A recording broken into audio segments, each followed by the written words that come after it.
오늘 저와 여러분들이 함께 나누실 말씀은 누가복음 19장 11절서부터 27절까지의 말씀입니다. 누가복음 19장 11절서부터 27절 같이 한 목소리로 읽으시겠습니다. 그들이 이 말씀을 듣고 있을 때에 비유를 더하여 말씀하시니 이는 자기가 예루살렘에 가까이 오셨고 그들은 하나님의 나라가 당장에 나타날 줄로 생각함이더라.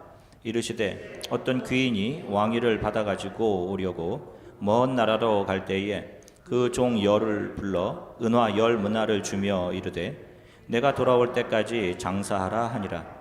그런데 그 백성이 그를 미워하여 사자를 뒤로 보내어 이르되 우리는 이 사람이 우리의 왕됨을 원하지 아니하니이다 하였더라. 귀인이 왕위를 받아가지고 돌아와서 은화를 준 종들이 각각 어떻게 장사하였는지를 알고자 하여 그들을 부르니 그 첫째가 나와 이르되 주인이여 당신의 한 문화로 10문화를 남겼나이다.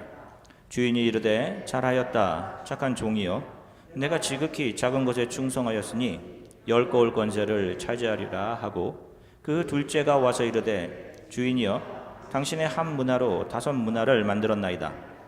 주인이 그에게도 이르되 너도 5거울을 차지하라 하고 또 한 사람이 와서 이르되 주인이여 보소서 당신의 한 문화가 여기 있나이다. 내가 수건으로 쌓아 두었었나이다. 이는 당신이 엄한 사람인 것을 내가 무서워함이라. 당신은 두지 않은 것을 취하고 심지 않은 것을 거두나이다. 주인이 이르되 악한 종아 내가 내 말로 너를 심판하노니 너는 내가 두지 않은 것을 취하고 심지 않은 것을 거두는 엄한 사람인 줄로 알았느냐? 그러면 어찌하여 내 돈을 은행에 맡기지 아니하였느냐? 그리하였으면 내가 와서 그 이자와 함께 그 돈을 찾았으리라 하고 곁에 섰는 자들에게 이르되 그 한 문화를 빼앗아 10문화 있는 자에게 주라 하니 그들은 이르되 주여 그에게 이미 10문화가 있나이다. 주인이 이르되 내가 너희에게 말하노니 무릇 있는 자는 받겠고 없는 자는 그 있는 것도 빼앗기리라. 그리고 내가 왕됨을 원치 아니하던 저 원수들을 이리로 끌어다가 내 앞에서 죽이라 하였느니라. 아멘. 할렐루야. 여러분 한 주간 동안 평안들 하셨습니까? 네. 자, 우리가 몇 주 동안 예수께서 제자들에게 비유로 주신 말씀들을 살펴보고 있습니다. 지난 시간에는 불의한 청지기에 대해서 우리가 말씀을 나누었습니다.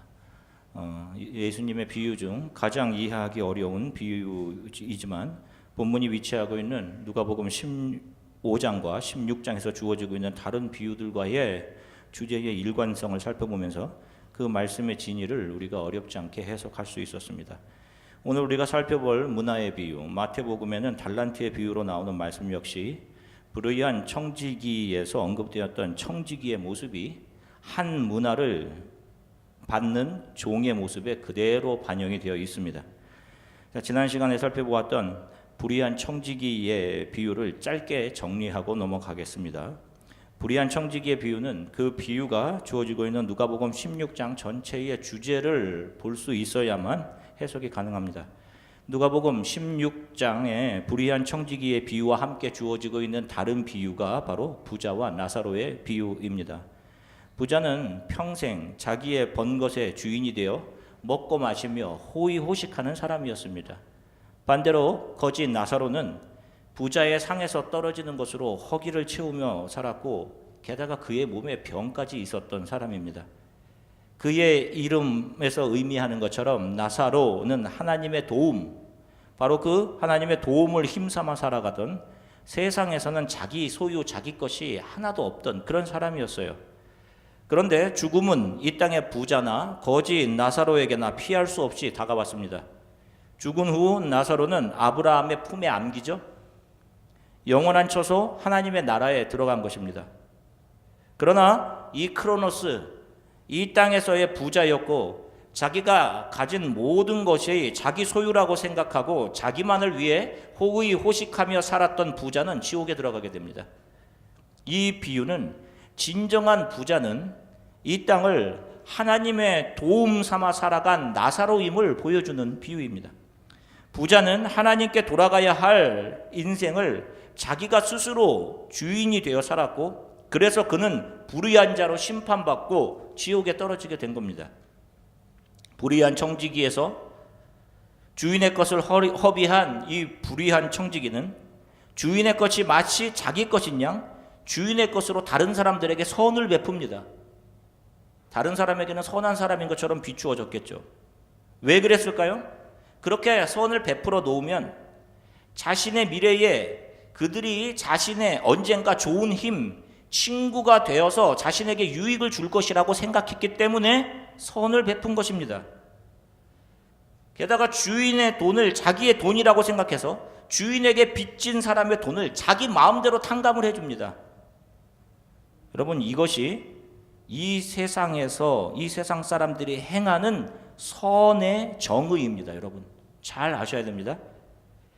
주인의 것으로 자기의 유익을 위해서 베푸는 거예요. 여러분, 이 세상의 사람들이 베푸는 선이라는 것이. 자, 그런데 주인이 그것을 알고는 이렇게 이야기하죠. 누가복음 16장 8절 같이 읽겠습니다.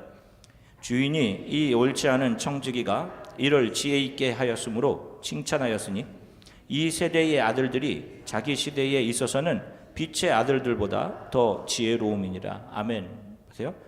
이 세상의 권세 잡은 자 사탄에게 속한 사람들이 이 세상에서 자기 자신을 채우고 자신의 유익과 만족을 채우며 살아가기 위해 사용하는 그 지혜는 빛의 자녀들을 능가합니다. 그들은 주인을 속일 수 있다라고 생각해요. 주인의 잠시의 부재를 주인이 아예 없다라고 생각하며 살아갑니다. 그리고 주인의 것을 자신의 유익과 만족을 위해 살아간단 말입니다. 사용하며 살아가는 거예요. 주인이 칭찬한 것은 이들의 정말로 교활할 정도로 대단한 이 세상에 속한 지혜입니다. 그 칭찬은 이 세상에서만 유효한 칭찬인 거예요. 이것은 영원한 칭찬과 비하면 아무것도 아닌 것입니다. 빛의 자녀들은 저주의 상징인 십자가에 달려 불의한 물건이 되신 예수 그리스도, 불의의 재물, 죄의 대가로 팔리신 예수 그리스도와 친구됨을 통해서 영생을 얻은 사람들, 이들이 진짜 부자인 거예요. 성경은 그 이야기하고 있는 것입니다. 불의한 청지기는 하나님이 주신 것을 가지고 자신의 유익과 만족, 행복을 위해 사용하는 하나님을 떠난 모든 사람들을 말합니다. 주인에 대해 조금도 감사도 없이 하는 일마다 다 자기 자신만을 위한 일, 주인이 주신 것으로 주인에게 돌려드려야 하는 것이 아닌 주인의 것으로 자기의 배와 욕망을 채우며 주인과 계약 기간으로 맺어진 이 땅에서의 자신들의 삶의 시간을 자신을 채우는 것으로 일색하며 살아갑니다. 자, 오늘 문화의 비유에는 이 불의한 청지기와 똑같은 이가 등장합니다. 그가 바로 한 문화를 주인으로부터 받는 종입니다. 오늘은 이 문화의 비유를 불의한 종의 비유와의 연관성을 중심으로만 살펴보겠습니다. 이 문화의 비유는 마태복음의 달란트 비유와 같은 내용을 담고 있습니다. 이 두 비유는 서로 상호 보완하면서 그 안에 담겨진 복음의 진리를 더욱더 빛나게 그렇게 드러내고 있습니다. 같이 읽으셔야 돼요. 누가복음 16장 13절의 말씀 읽겠습니다. 그 종 열을 불러 은화 열 문화를 주며 이르되 내가 돌아올 때까지 장사하라 하니라. 아멘. 자, 주인은 종들에게 문화, 마태복음의 비유로 하면 달란트를 나눠주고는 그것을 가지고 주인이 다시 돌아올 때까지 장사를 해라 라고 말씀하십니다. 이것이 주인의 종들에 대한 당부였습니다. 장사라는 것은 이윤을 낼 수도 있지만 손해를 내고 망할 수도 있는 것입니다. 장사를 해보신 분들 아시겠죠. 그런데 열 문화, 5문화를 받은 사람은 주인께 받자마자 그것을 가지고 과감하게 주인의 비즈니스를 합니다. 수행합니다. 여러분, 이것이 정말 중요한 것입니다. 주인이 당부한 것에 대해 주인의 부재 동안 언젠가 주인이 다시 돌아올 것, 내가 반드시 주인 앞에 서게 될 것을 믿고 그 주인의 당부대로 주인의 장사를 하는 것입니다. 여기서 주인은 다시 오실 예수 그리스도를 의미하고 종들은 예수 그리스도를 따르는 사람들을 의미합니다. 지금으로 말하면 교회 다니는 사람들이에요. 교회 다니는 모든 사람들이 종들입니다.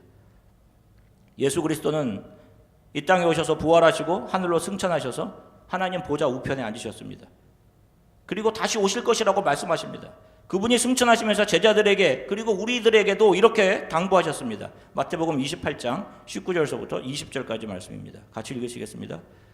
그러므로 너희는 가서 모든 민족을 제자로 삼아 아버지와 아들과 성령의 이름으로 세례를 베풀고 내가 너희에게 분부한 모든 것을 가르쳐 지키게 하라.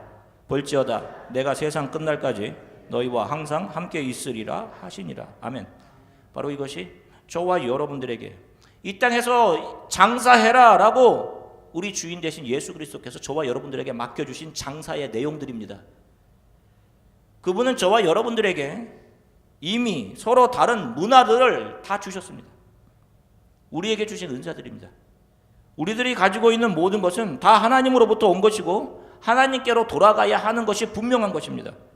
분명한 것은 우리들에게 주신 모든 것으로 우리는 우리 자신들의 유익과 만족이 아닌 다른 사람들이 예수 그리스도를 알게 되는데 사용되어져야 한다는 사실입니다. 그리고 예수께서 이렇게 또 분명히 말씀하십니다. 요한계시록 22장 12절 말씀입니다. 같이 읽겠습니다. 보라 내가 속히 오리니 내가 줄 상이 내게 있어 각 사람에게 그가 행한 대로 갚아주리라. 아멘. 저와 여러분들을 포함한 모든 사람들은 분명하게 주 예수 그리스도 앞에 언젠가 다시 서게 됩니다. 그리고 우리들이 이 땅에서 주인이 주신 것들로 우리가 어떻게 살았는지를 가지고 하나님께서 우리를 평가하고 심판하실 것입니다. 10문화와 5문화를 받은 종이 남긴 것이 과연 무엇이었을까요? 자랑스러운 결과물들이었을까요? 아닙니다. 그들이 남긴 것은 주인을 위해 자신의 삶을 비워낸 것, 주인을 위해 자신의 비즈니스, 주인의 뜻, 주인의 경륜, 오이코노미아를 위해 자신의 이 땅에서의 비전과 자신의 뜻, 자신의 비즈니스를 접은 것, 자기의 희생이며 헌신이었습니다. 자기의 꿈이 아닌 하나님의 꿈을 위해 그는 이 땅의 삶을 달려간 거예요. 결국 그들의 자신을 비워낸 만큼 그들에게는 예수를 닮은 비전과 예수를 닮은 헌신과 예수를 닮은 희생과 그분을 닮은 거룩한 성품, 예수를 닮은 수많은 용서와 사랑을 그들의 삶에서 그대로 흔적으로 남겨낸 겁니다. 우리의 삶에서 악착같이 나 자신만을 채우기 위해 살아온 흔적만 남아있으면 안 되는 거예요. 남긴 달란트가 어떤 성과물을 말하는 것이라고요? 천만의 말씀입니다. 기독교는 어떤 성과물을 남기는 종교가 아니에요, 여러분. 요한복음 15장 4절부터 5절까지 말씀 같이 읽으시겠습니다. 내 안에 거하라 나도 너희 안에 거하리라. 가지가 포도나무에 붙어있지 아니하면 스스로 열매를 맺을 수 없음같이 너희도 내 안에 있지 아니하면 그러하리라. 나는 포도나무요 너희는 가지라. 그가 내 안에 내가 그 안에 거하면 사람이 열매를 많이 맺나니 나를 떠나서는 너희가 아무것도 할 수 없음이라. 아멘. 자 보세요.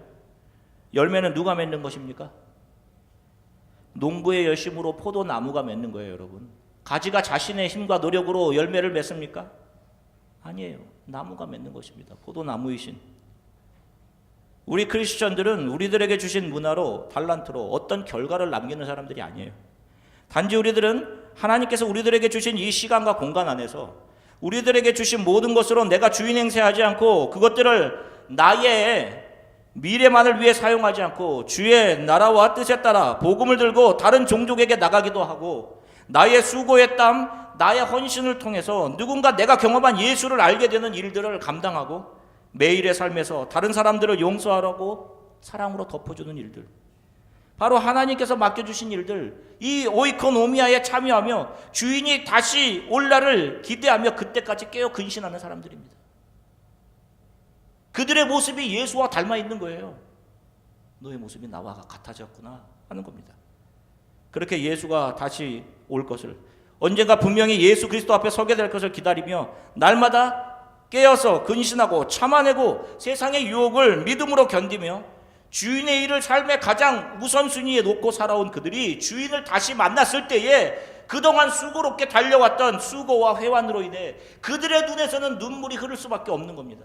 그들의 삶에 예수를 닮은 성품과 예수를 닮은 사랑과 용서, 예수를 닮은 말, 겸손이 그대로 열매로 나와 있는 거예요. 그들에게.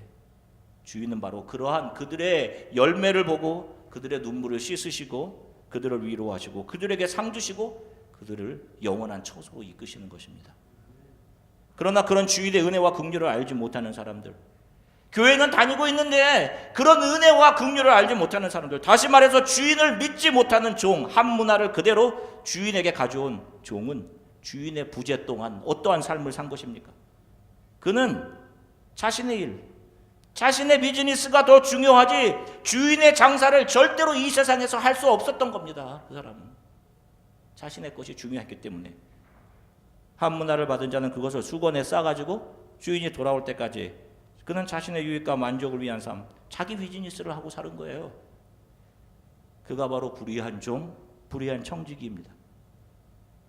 그에겐 자기 삶이 더 중요한 겁니다. 그래서 주인이 맡겨주신 것으로 그것이 마치 자기 것인 양 세상에서 선한 행세도 좀 하고 이 땅에서의 행복과 자기 행복과 유익을 위해 주인의 것으로 세상의 친구들을 사귀고 미래를 준비하며 그렇게 산 거예요. 그는 주인이 다시 오실 때 영원한 지옥으로 들어가게 되는 겁니다. 우리가 별들을 분류할 때 1등성, 2등성, 3등성 이렇게 분류합니다. 밝은 빛을 내는 순서예요. 숫자가 적을수록 더 밝은 빛을 내는 별입니다. 우리가 샛별이라고 부르는 금성은 등급이 -4입니다. 1등급의 별은 2등급의 별보다 2.5배 더 밝은 빛을 냅니다. 그렇다고 2등급의 별이 1등급의 별보다 열등한 별이라고 이야기합니까? 아닙니다. 어느 누구도 그렇게 말하지 않아요. 단지 그렇게 빛을 반사해내는 밝기를 이야기할 뿐이에요. 10문화나 5문화나 마찬가지입니다. 우리 성도도 하나님이 놓으시는 곳에서 생명의 빛을 발하는 그런 사람들입니다. 하나님께서 1등성의 빛을 발하게 하실 수도 있고 6등성, 7등성의 빛을 발하게 하실 수 있어요. 누구는 10문화로 10마을을 섬겨야 할 수도 있고 누구는 5문화를 받고 5마을을 섬기게 될 수도 있습니다. 누가 더 위대하고 누가 열등하지 않아요. 다 머리가 되려고 하면 어떻게 합니까? 주가 세상 사람들이 꼴이라고 하는 자리에 놓으시면 그것도 존귀한 거예요. 그곳에서 작게나마 예수를 비추며 살고 주인 앞에 서는 거예요. 이것이 하나님의 비즈니스, 바로 오이코노미아입니다. 우리는 그것을 잘 하다가 하나님 앞에 서는 거예요. 반드시 주인이 오시는 날 주인 앞에 서는 겁니다.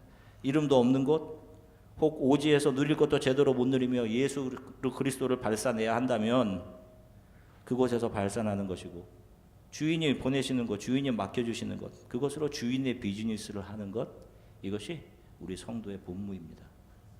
속으로는 다 자기의 유익을 채우기 위해 열심을 내고 있으면서 겉으로 선한 척을 하면 안 돼요. 나는 말씀을 잘 안다고 말하면서 하나님을 사랑한다고 말하면서 그를 통해 나오는 말이 다른 사람을 상처 주는 말이고 다른 사람을 지적하고 정죄하고 그 자신의 삶은 여전히 자기를 드러내고 자기 칭찬을 생겨나는 삶이라면 이것이 어떻게 예수를 닮은 열매, 예수를 닮은 삶이라고 할 수가 있겠어요? 법정에 가보신 분들, 혹시라도 법정 방청석이라도 앉아보신 분들은 아실 겁니다. 이상할 정도로 법정에 가면 그 판사의 얼굴과 그의 말 한마디 한마디에서 두려움이 있습니다. 법정에 가면. 그런데 우리가 장차 하늘 법정, 그 하나님 앞에 우리 한 사람 한 사람이 하나님을 대면하고 서야 할 텐데 여러분 그때 얼마나 두렵겠어요? 이 땅에서 우리는 얼마든지 우리의 속을 감출 수 있습니다. 겉으로는 웃으며 속으로는 칼을 들 수도 있어요. 겉으로는 교인이고 하나님을 예배하는 것처럼 보이고 봉사하는 것처럼 보이고 직분을 맡았는데 열심히 하는 것처럼 보일 수 있어요. 다른 사람은 속일 수 있지만 하나님은 속일 수 없는 겁니다. 그때가 무서운 거예요, 여러분. 그 속이 하나님 앞에서 낱낱이 드러나게 될 때가 분명히 온단 말입니다. 그때는 변명이나 피할 것이 없어요. 제가 두려운 것도 그거란 말입니다. 목사로 살았는데 이 속을 하나님께 들킬까 봐 날마다 그게 무서워요. 그때는 이게 다 드러나게 되는 겁니다, 여러분.